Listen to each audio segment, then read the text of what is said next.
yang scammer ni Scammers dalam are fasa very yang sangat special sophisticated because kerana they mereka have the mempunyai information. maklumat. Saya Ability jamin tuan that yang dibetul no dalam one dewan is ni tak ada caught siapa yang as tak pernah kena evil scam. be scam.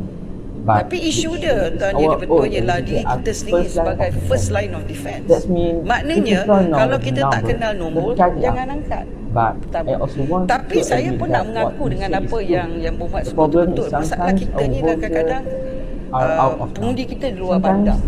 their Kadang-kadang people agree. orang warga Sometimes emas.